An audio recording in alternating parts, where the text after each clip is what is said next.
Hey everyone, you are listening to Life in Motion, a podcast where I, Heather George, talk to my best friend, Jamie Jobe, about life, the ups, the downs, and everything in between, including the stuff we're not supposed to talk about.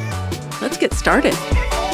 I know I tease you a lot about being in your bed, but I think everybody needs to know I am in my bed an awful lot myself. I don't have a lazy boy, like a recliner that I sit in or anything. I'm sorry. You said lazy boy, and I thought you were going to say like a boy in your family that was lazy. Oh, I have one of those. Okay. I was like, you don't? I do. I'm sorry. Go ahead. I don't have like a recliner or chair that I sit in. It's my bed. Yeah. So that's where I do a lot of my life and living. It's morning prayer time is my bed. I'm glad you're finally coming clean. Afternoon reading is my bed. Afternoon snack, my bed. Evening snack and reading is my bed. So I do a lot in my bed.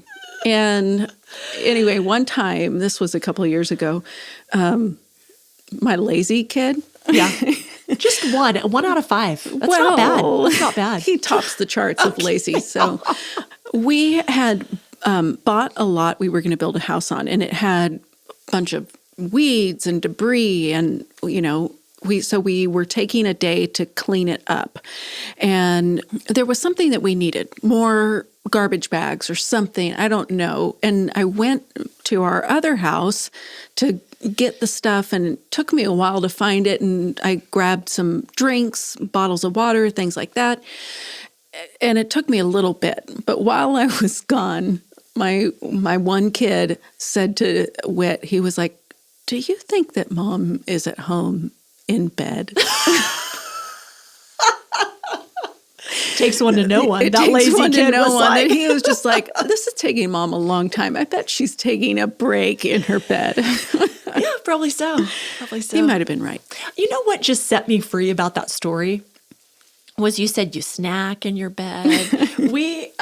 We get in and by we, I mean Eleanor and I, get in so much trouble from Brian because there's sometimes crumbs in the bed.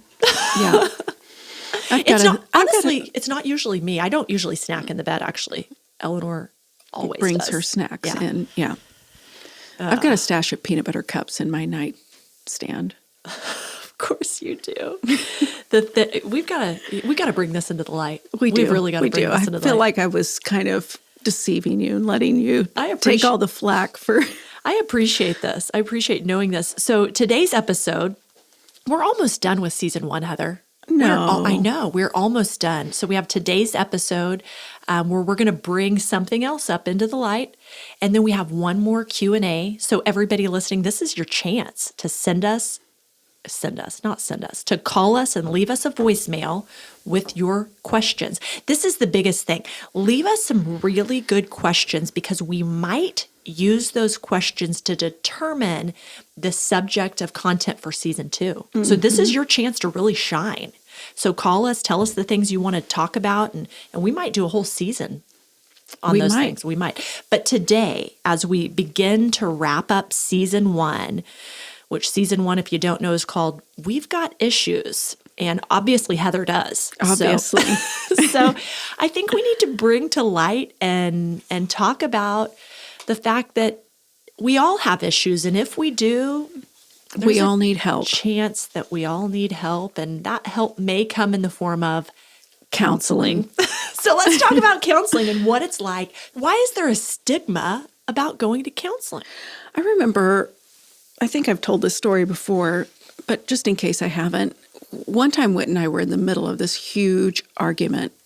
No, not huge. Well, it was probably big enough, but we are very different people. Big enough on what kind of scale? Name calling, yelling, that kind of thing, terrible. Crying. We just speak different languages. He doesn't understand what I'm saying. I don't know how to make myself clear. He just keeps badgering me, and I'm like, we cannot do this on our own. We need a mediator. I think we should go see a counselor. And he was just like, absolutely, no way, never going to do that. Why not? Because then I mean, what would people think of me? Yeah. What would people think of me as a pastor or, you know, a pastor's kid or whatever it might be? There's something wrong with me. My parents didn't do a good enough job or whatever it is. Which is not the case. Which is not the case. All our own people, and we all have issues.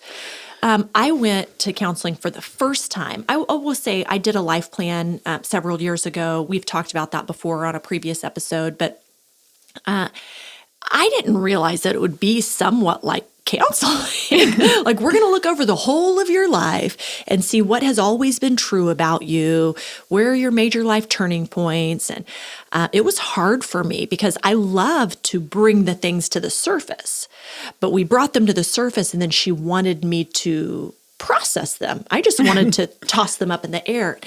And one of my next steps out of that was sometime in the next 6 months to go to counseling to deal with this particular issue.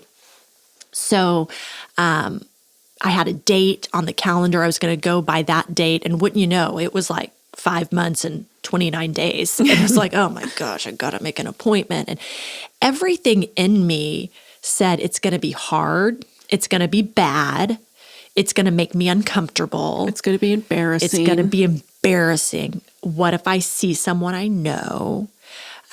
So I say kind of flippantly, like, what's the big deal? Because now I've gone to counseling for a long time and I don't go regularly right now. I'm more in maintenance mode where occasionally I go and do a check-in and it's no big deal anymore. But I will say it was terrifying for some reason and I'm unsure of. I tend to get all twirled up. And so I remember I made the appointment, no big deal. The day of comes, I think, no big deal. I get in my car, I'm like sweating. I was just like, what in the world? I go in the waiting room and my greatest fear is realized I know someone in the waiting room and now they know that I'm going to counsel. This is the funniest thing. When you are the one walking in for the first time or the first few times and you're feeling high levels of anxiety, you have this weird thing that happens in your mind where you're like, oh my gosh, now they know I'm in counseling. Guess what? Know. They are too. That's why they're there. Like who cares? One counselor friend of mine, she said somebody gave her the worst insult, best compliment, however you want to classify it, where they said, they came in for the first time and they said, going to counseling is worse than going to the dentist. Oh, yeah. Which I don't know. I guess once you get past the dentist in a long time. So once you get past that hurdle of the dentist or the counselor is going to be painful in some way. One of my kids has gone to some counseling to just to process life. Mm-hmm. No major things going on, just to process life and have a safe place to talk. As a parent, what's crazy is like you look at the counselor and they look you right in the eyes and they say, I'm not going to tell you what we talk about.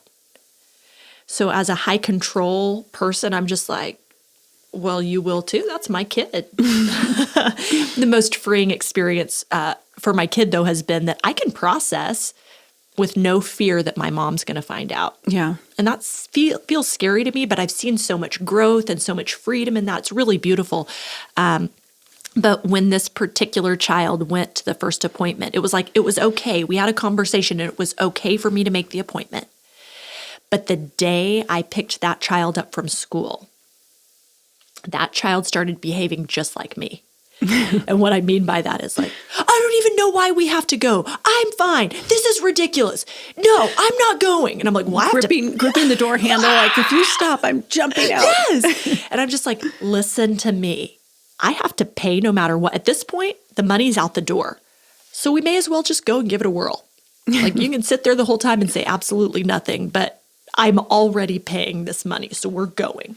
And then it was like, it wasn't so bad. It wasn't so bad.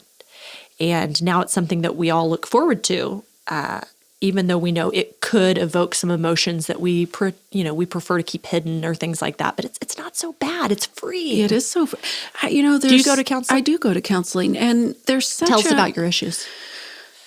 Well, those are confidential. Which is one of the beautiful things about counseling is, I have walked into a counselor's office and just burst into tears Yeah. because of the relief of being able to share what's on my heart and mind without judgment, Yeah. without fear, and, just like vomiting everything that I've been holding inside for so long. Because I'm an internal processor. Sure. And so finding opportunities to really talk about what I've been thinking about don't come easily in everyday life. Sure. And so What's beautiful hearing you say that, Heather, is I think so often on our podcast, because we really believe in doing life in community, we often say the answer is like, who are your people? Get in a group, find community. And we do believe that. But we also don't minimize that some people don't have safe community to process things in.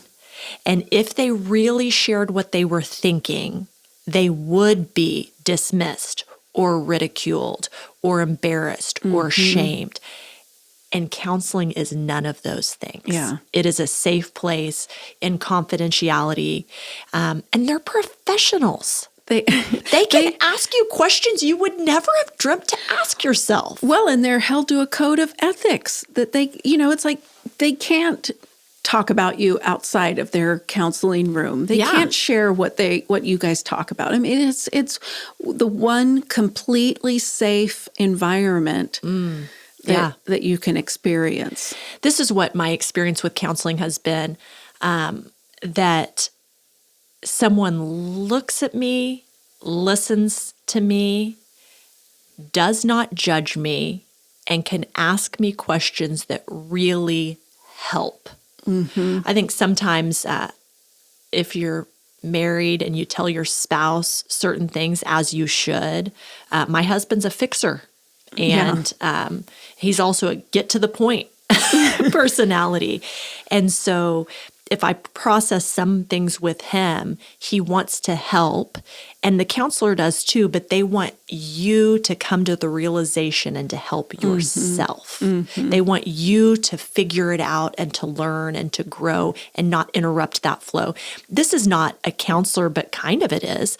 At our kids' school, there's a position that's called Mrs. Williams, Beth Williams does this, and she is a mentor coach. She's 35-year veteran of teaching, and she coaches teachers to teach better and to come up with strategies to help each individual student. She coaches parents. I was with her yesterday, and I was asking her a question about Eleanor, my 7-year-old. And I said, help. We have the same conversation after school every single day. And it's a little bit of first grade girl drama, which I never dreamt that there would be girl drama in first grade. But turns out there is. And I said, I can't keep doing this. And she said, let me give you a tip. You try it and then report back to me. I feel like counseling's kind of like that. Let me give you some resources, some tips. You try them and report back to me. Yeah. But her tip, just so we don't leave that unsaid, was she said, I would encourage you to ask Eleanor, how did you solve that problem? And she said, what you don't want is that 7-year-old turning into a 13-year-old where girl drama is way more intense, not knowing how to solve any problems for herself. I was like, wow.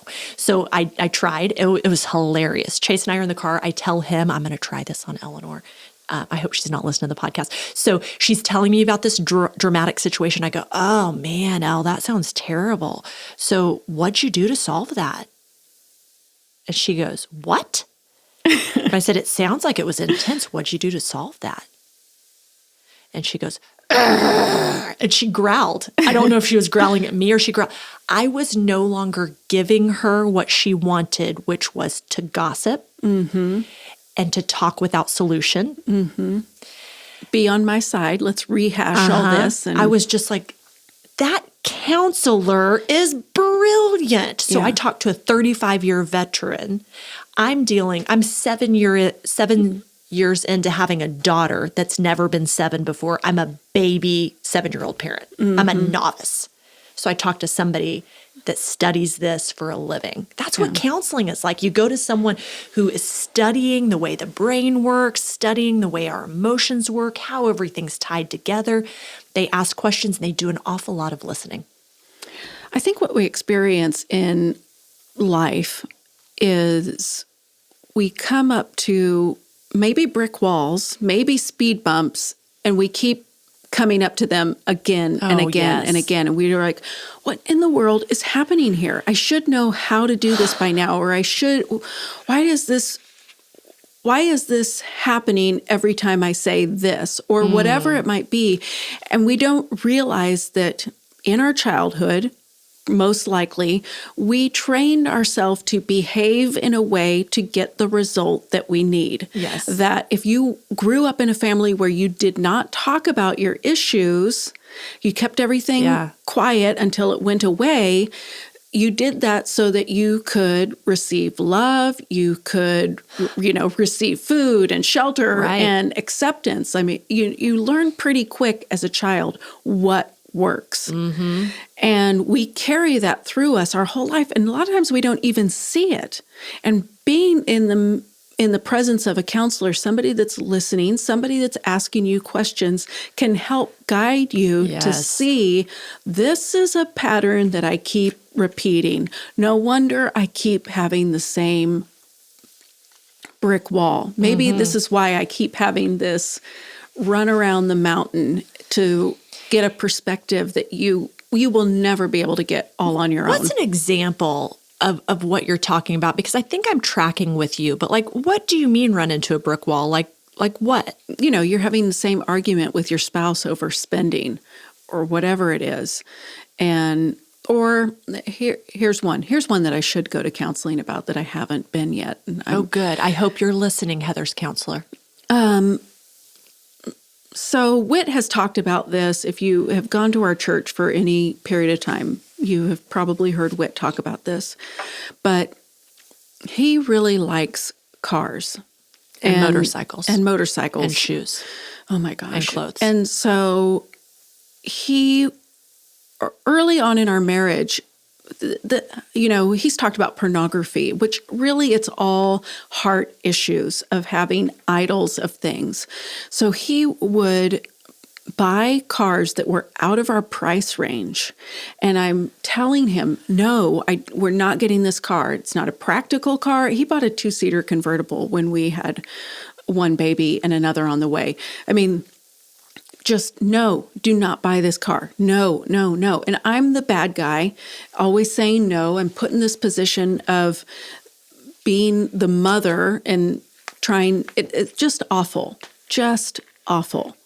So now I realize we have these conversations about buying a car when we legitimately need a new car or something. And it is so stressful to me that I am sweating. I'm so anxious and disturbed that I'm just like, I'm frozen. And realizing that there is something in me, his behavior is his behavior, and it's had an effect on my life, but there is something in me that hasn't been able to mentally move past. Mm-hmm. You felt that way when you got your most recent car. Yeah, that on the way to the dealership, I was just ready to jump out the door because I don't know how to deal with this. I don't want to do this. Mm-hmm. So that's kind of an issue. And I'm sure that there's a response. There's a response in me that's probably tied to my childhood somewhere. I'm not sure, it might be the way that my parents handled money and decisions about spending or whatever it might have been. There's so many different layers built into that. So how do I move forward with my life and overcoming that anxiety and have a healthy conversation about spending? What would you say to someone, though, Heather, that would say, I'm sure there's junk from my life, and I'm sure it's made me who I am. Who cares? It seems to me that we're living in a generation of people that are, the Brene Brown generation, the generation that says, let's take the mask off and look at the reality of who we are. But I think one generation before us, nobody goes to counseling. Nobody deals with this. Mm-hmm. So I'm wondering, why do we have to deal with it? Like, why can't we just say, who cares? I think what I have found in counseling is that I can be comfortable in my own skin. And I do think that there's the temptation to say, don't face it, don't deal with it. You're fine like you are. You have some idiosyncrasies. You're a little bit crazy, but you're fine. I've found a tremendous amount of freedom. I've not arrived. I'm not there yet, but I feel so much lighter than I did without counseling. And I want that for other people. I don't want someone to be so ashamed that they're afraid to walk into a counselor's office because it is hard work. But I feel so much lighter. So I guess my question is, what do you say to someone that just says, yeah, I hear you. I've got issues too. No, thanks, not dealing with it. You can say that if you want, but I think that you have to consider the people that you're living with, the people in your life, that you are presenting yourself in a way to them that if you want a true, authentic relationship with the people in your life, you've got to understand how you're coming to them, how you're presenting yourself to them. That is... Oh my goodness, Heather. A few years ago, I said the same statement to two of my kids. And I think saying it to one of my kids was appropriate and godly, and to another kid was completely inappropriate. So here's what I said.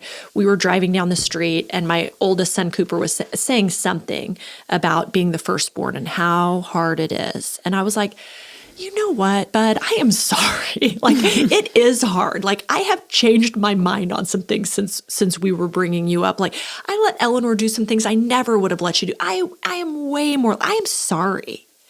And I said, but I will tell you, God handpicked you for this position. And I can't completely apologize for it because he knows what he's doing, and you're going to be okay. But man, yeah, being firstborn, I don't know why he picked you to be in that position. So then, later on, maybe even a year later, I say to my secondborn, I'm not going to apologize to you for who I am because God knew I was going to be your mom, and you're going to have to deal with it. And I'm thinking that conversation may have been 5 years ago. And just in the last week, I've said to him, hey, Chase, I want to apologize to you for something. And he's like, oh, okay, like thinking, what did you do this time? And I said, one time I said that to you. And he remembers. And I said, I believe that God actually gave you to our family as a gift for me to grow. And it must be hard to be the gift that brings so much growth out of me. But I just thank God that he placed you in this family. It's just a whole different ballgame. You can say the same thing to one person, but he was having to deal with my dysfunction. Mm-hmm. And he's done nothing to deserve it. Yeah. I think we continue to grow and become better for the benefit of ourselves because it does feel lighter, but the benefit of others as well. Mm-hmm. Oh, man. Especially as a parent, that if you don't understand why you rage over messy bedrooms. Mm-hmm. Right. If you don't understand why you rage over bad grades. Yeah. Then you are perpetuating the cycle that put you in the position, you know, that's your go-to is rage or whatever it might be. We all have those go-tos, and sometimes they're not. You may be listening and you're thinking, oh, well, I don't rage, or I don't hide in my bed, or I don't. A couple of years ago, a friend and I were both speaking at a weekend service at our church, and we were going through rehearsal. And man, it was wildly uncomfortable. I've never done this before. And when I got up and started rehearsing, I noticed I got loud. I drew attention to myself. I can't remember the different things I said, but I mean, it was very knee-jerk reaction like, you're not going to make me uncomfortable. I'll make myself uncomfortable. I will be loud and I'll draw attention to me, and that's what I do. Well, so then my friend gets up to practice and go through his rehearsal. He's legitimately a comedian, like legitimately. Like he's not funny. He's a comedian in his real life.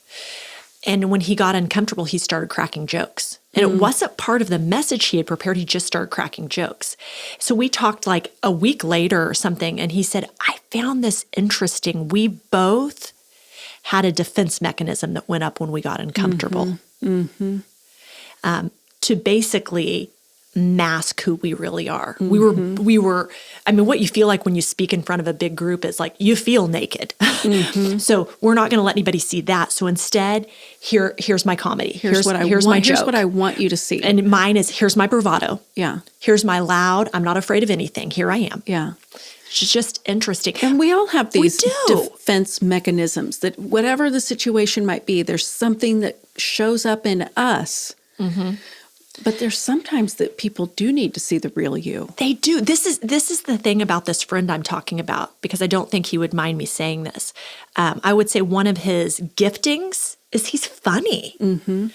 But I would say his strongest gifting is his pastoral anointing. And so if every time somebody talks to you about something serious, you make light of it and joke, then people don't reap the benefit of his pastor's heart. Sometimes it's easier to see other people than yourself. So I don't know what my learning is, but that's his learning. Yeah. I'm going to teach him that. You know, what's interesting, as he and I were talking and processing this kind of intimate detail of our lives, part of the reason we were able to recognize and acknowledge it, we were both in counseling at the time. We were both in a season of introspection, of allowing someone the opportunity to ask us questions about ourselves and to grow. So counseling's really beautiful. It is. It is. It's really beautiful. So if we have spent our time well, we've talked you into possibly, maybe seeing a counselor. Yeah. And let's do it. So how do you find one? Where do you get in touch with somebody? How do you find somebody that you like? Where do we go? Man, you just hit the nail on the head with how do you find someone you like. So that may take trying something on for size. It might not be the first person you talk to. So just know that that's okay. It's part of the process. I'm just going to real quickly hit on, if you're from our area, a lot of people that listen are from Church on the Move in the Tulsa, Oklahoma area. And we'll drop in the show notes the counselors that we have partnership with at Church on the Move, because we have some phenomenal Christian counseling available in Tulsa. I personally would only go to a Christian counselor because I want to take steps in light of the gospel. I want to take steps in light of what the Word of God says. There are other counselors that will do a fine job, and you may choose another path. I choose Christian counseling. I went for the first time. I had met some of the counselors that we're in partnership with, and I had one that I thought, I think I might like this person. So I went and turned out one and done. I was good. But had I not liked that person's personality or their style or how I felt in the moment, I have a friend that said that they went to a counselor 2 or 3 times, and just every time was just like, I feel uncomfortable. I feel like, what are they trying to get me to say? I've never felt that. I've never felt like they're trying to get me to say something. I've always felt well heard and understood. What would you say, Heather? How do you find someone if you're not in Tulsa or what have you? You can Google, you might ask around, ask your church if they have a recommendation if you go to church. If you don't go to church, ask your friends, ask around. I'm sure somebody you know is seeing a counselor, and try them on for size. You can do, ask them about themselves, ask them about their training, ask them, what kind of approach do you use? What's your motivation in counseling? Get to know them. And if you you are the customer, you are the one that is in control. Yeah. And you're not hurting the counselor's feelings by leaving. And not at all. If you are hurting their feelings, then you should leave. If you're hurting their feelings, they've chosen the wrong profession. Yeah. It is what it is. There's different price points also. I do know that you can go to a counselor in training that's maybe under the supervision of someone else, and it's a far less amount of money. I actually have a friend that I grew up with in Wichita, Kansas, and she's in training right now. She's not finished her schooling, and so her sessions are virtually free because she needs to log a certain number of hours, but she is under the direction of someone that has a lot of experience. So don't let price dissuade you either. There's people in all different price points. I think I've had some experience with someone that is in training that was phenomenal. I have a friend who had an experience with someone in training who was not phenomenal. It comes down to, I'm probably not going to choose the exact same pediatrician as everyone else. Same thing with a counselor. Yeah. When is it appropriate to seek counseling? Why? When is it not? That's like my legitimate answer. I went for the first time, and this is one thing a lot of counselors will say to you, that there's a risk and a reward for counseling, that often you come for a particular need. And that's when most people go, like, I can't get my anger under control, or I have an eating disorder, or I can't get past this grief, or what have you. A lot of people go for a specific life event, and that's great. Good. You should. Often, one of the things that early on a counselor will tell you is there's a great risk and reward with counseling. And the reward is what you're coming for, we can typically get to the bottom of and help you deal with. Getting to the bottom of it and helping you deal with it sometimes means uncovering patterns in your life and from your past that you didn't know we were going to uncover. And that's okay. So sometimes you go for reason XYZ and you end up dealing with everything but that. And you eventually circle back around to it. So when should you go? Anytime you're having some discomfort in your emotional life, just go. Yeah, one of our friends who's a counselor said, your emotions are your dashboard. So if there is a light flashing on your dashboard, whether it's anger or sadness or whatever it might be, that is the time to seek counseling. And a lot of times you go to counseling, you get to this point where like, that's why I'm so angry. And then you want to be done. Yeah. And I would say that you're just getting started at that point, and it's time, and you've got to continue on past there. Otherwise, you're just going to come back, and that light on your dashboard's going to turn on again. It's like getting your oil changed. If only you're pouring oil in and never changing the filter. I don't know if I have the authority to say this, but here goes. Go for it. If you're in ministry, specifically pastoral ministry, I say that because Heather and I are. So I know we have people that listen that are. If you're in pastoral ministry and you're not in counseling, I would urge you to find a safe place to process some of your life. If you are in law enforcement and you're not in counseling, I would urge you to find a safe place. If you are in a profession that cares for others and carries the weight of responsibility that can feel overwhelming and depressing and heavy and hard, you should, for your own sake, just find a maintenance plan. Maybe you aren't going through something radically difficult. I'm currently not going through something radically difficult, but I do go occasionally, check in, just see where things are. I'm kind of required to because I'm on an antidepressant, but I still do it and feel better because of it. I mean, seriously, law enforcement, ministry, teaching. I mean, today we have kids that are coming with such heavy burdens, and you're carrying those and holding those hearts daily. Find a safe place to process and talk through some of those things. Yeah. Don't wait until life's falling apart if you can help it. Sometimes people will not go until life's falling apart. You go when life's falling apart. But man, if you can go before life's falling apart, I would urge you to do it that way. Yeah, please. So go. You go. No, you go. I don't have anything. You go. Make your appointment today. Don't delay. Yeah, don't delay. Make your appointment today. You know do that it. You've been listening to us and you're like, okay. She's talking to me. Do it yes, today. We are. Yes, do we it are. today. Do it today. Find yourself a safe place to process. Go and just, hey, maybe you're not sure you need to go. Go and see what we're talking about. Go see what all this hype's about. Make yourself an appointment. I believe you're going to be better for it. And don't worry. Don't worry about walking in, seeing somebody you know. If you do, they're there too. One thing I love, Heather, and I will end with this. I was talking to a girl at church the other day, and she said, I went into so-and-so's office for a counseling appointment. I saw Whit. And he was like, hey, how you doing? It's like, it's fine. Yeah. It is fine. Like, you're safe, you're fine. Go to the counselor's office and talk about life. Yeah. We're going to drop some local contacts in our show notes. And Heather, what are you doing this week that brings you joy and the people you love? Well, we're celebrating a birthday in our house, so I'm going to make a strawberry cake yum. and take that special someone out to dinner. Oh, fun. Where are you going to go to eat? Do you know?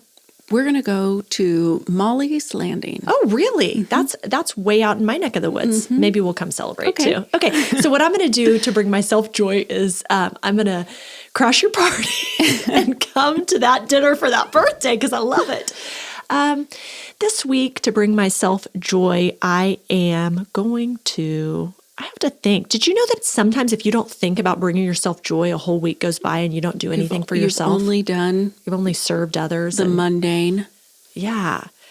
Man, I don't have anything on my radar, and that's really disappointing because without a plan, I am planning to fail. So I'm going to have to really think about that one. Let me suggest yard work. Oh, that sounds lovely. Okay. Just get out there and trim some hedges, pull some weeds. You'll have fun. I promise. You promise? Okay, I'm going to do some yard work, and next week I'm going to come back and say whether or not it brought me joy. So this week I'm going to do yard work, and I'm going to let you know if it brings me joy, because it really might. It might. Sometimes you don't know what you don't know. Okay, have a great week, everyone. Make yourself a counseling appointment, and next week we're going to wrap up season 1 with our final Q&A. We'll see you then. Bye-bye. If you have enjoyed our podcast today, you should subscribe to Life in Motion. You can find us anywhere you download podcasts. You can also get more information at churchonthemove.com/inmotion. We hope you do something this week that brings you and the people around you joy. See you next time.